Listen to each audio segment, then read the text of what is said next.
ওদালগুৰিলৈ গ'লোঁ, এতিয়া ৰাতি আহি আমি বাক্সালৈ পাইছোঁ।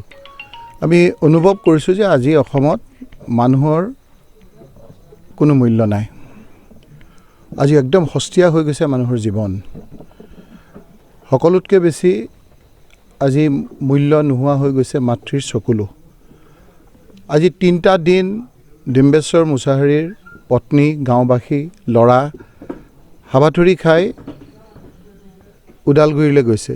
3টা দিন ঘূৰি ঘূৰি তেওঁলোকে মাটিৰ পৰা পুতি থোৱা মৃতদেহ উলিয়াই নিজৰ পিতৃ বুলি, নিজৰ স্বামীৰ বুলি চিনাক্ত কৰিলে। তাৰ পিছতো তেওঁলোকে নিদি পত্নীক পঠিয়াই দিলে। আজি ৰাতি 3 দিন তাত থাকি, ভোকে লঘোণে থাকি আজি আহি ইয়াত চেলাইন লৈ বহি আছে, শুই আছে। এই ছোৱালীজনীৰ চাওক কেনেধৰণেৰে আপোনাৰ অসহায় হিচাপে চাই আছে। ল'ৰাটোৰ 3 তাৰিখৰ পৰা প্ৰৱেশিকা পৰীক্ষা। এই কথাবিলাক কোনে ক'ব, কাক ক'ব, কোনে শুনিব?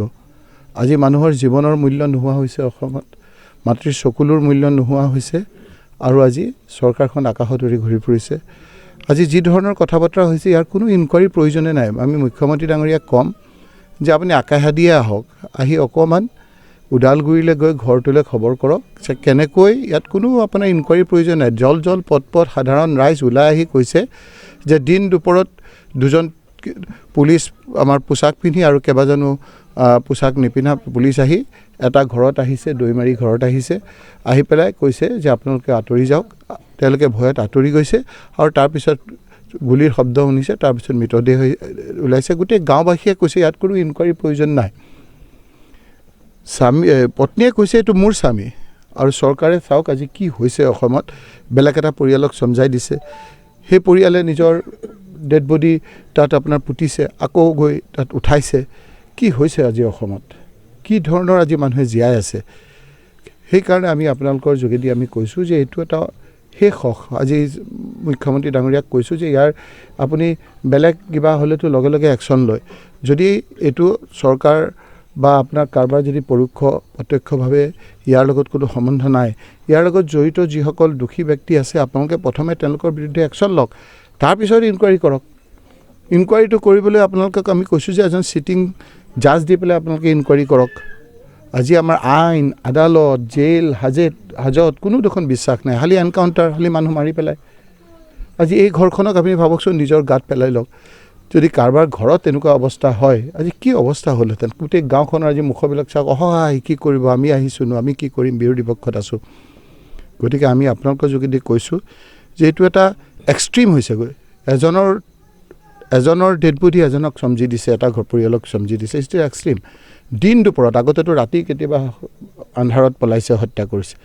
দিন দুপৰত এজন ল'ৰাক ধৰি আনিছে, চিনি নোপোৱা মানুহে ঘৰত লৈ গৈছে, লৈ গৈ পেলাই কৈছে আপোনালোকে যাক গৈ তাত হত্যা কৰিছে। এইটো আৰু কোনো ইনকুৱাৰীৰ প্ৰয়োজন নাই। যিকোনো মানুহ এজনে গৈ পেলাই ক'লেই গোটেই কথাখিনি জল পট। তাৰপিছতো গোটেই গাঁওবাসী আৰু ইয়াৰ পত্নী গৈ তাত 3 দিন নিজৰ স্বামীৰ ডেড বডিৰ আশে পাশে ঘূৰি ফুৰিছে। যেতিয়া ডেড বডিটো পাইছে, গুৱাহাটীলৈ লৈ গৈছে। এতিয়ালৈকে ডেড বডি পাবনে নাপায় তেওঁলোকে কৈ আছে DNA পৰীক্ষা কৰিব লাগিব। স্পষ্ট ফটো ঘৰত আছে। মুখখন বোলে আমি ভাবিছিলোঁ যে মুখখন কিজানি ধৰিব নোৱাৰা হৈ আছে, এতিয়াও ডেড বডিৰ মুখখন স্পষ্ট। তেওঁলোকৰ ঘৰত সেই ফটোখন আঁৰা আছে। এতিয়া আপোনাৰ তেওঁলোকে কৈছে আমাৰ স্বামী, তেওঁলোকে কৈছে যে আমি নিদিওঁ। গতিকে কি কথা হৈ আছে, আমিনো কি ক'ম? সেই কথাখিনিকো আমি এতিয়া দুমোজাত পৰিছোঁ। গতিকে আপোনালোকৰ যোগেদি কৈছোঁ ৰাজনীতি এইবিলাক হৈ থাকিব। সমাজখন এনেকৈ যদি ভাঙি চিঙি চুৰমাৰ হৈ যায়, তেতিয়াহ'লে মানুহ কেনেকৈ থাকিব? গতিকে মুখ্যমন্ত্ৰী ডাঙৰীয়া, চৰকাৰ অকণমান মাটিত নামি কথাখিনি ইনকুৱাৰী কৰক। আপুনি নিজে এবাৰ আহকচোন, চাওকচোন কথাখিনি, আমি কোৱা কথাখিনি সঁচা নে মিছা। যদি সঁচা হয় অকণমান মানুহখিনিক আপোনালোকে ন্যায়টো দিয়ক। আজি দেখিছোঁ যে পৰিয়ালটোৱে বিচাৰি কৈছে যে আমাক ন্যায় দিয়ক, আৰু চলিব নোৱাৰা পৰিয়াল। আজি আপোনাৰ ধৰক চেলাইন লৈ বহি আছে, তেওঁলোকে কৈছে মোৰ সেইজনেই বোলে একমাত্ৰ উপাৰ্জনকাৰী আছিল। আজি ল'ৰাটোৰ পৰীক্ষা, এই পৰীক্ষা থকা ল'ৰাটো 3 তাৰিখে পৰীক্ষা দিব। যদি আমাৰ নিজৰ ল'ৰাটোৰ যদি পৰীক্ষা 3 তাৰিখে থাকিলেহেঁতেন, আমাৰ যদি মানুহজনক হত্যা কৰিলেহেঁতেন, কি অৱস্থা হ'লহেঁতেন, সেই কথাটো অকণমান অনুভৱ কৰিবৰ কাৰণে যিসকল দায়িত্বত আছে সেইসকলক বিনম্ৰভাৱে অনুৰোধ কৰিছোঁ। সেইটো ডেড বডিটো দিয়ক প্ৰথমে। ডেড বডিটো নাপায় কি অৱস্থা হৈছে? আজি 3 দিন, আজিতো গধূলি লৈ গ'ল DNA। এতিয়ালৈকে সুধিছোঁ, কোনো খবৰ পোৱা নাই।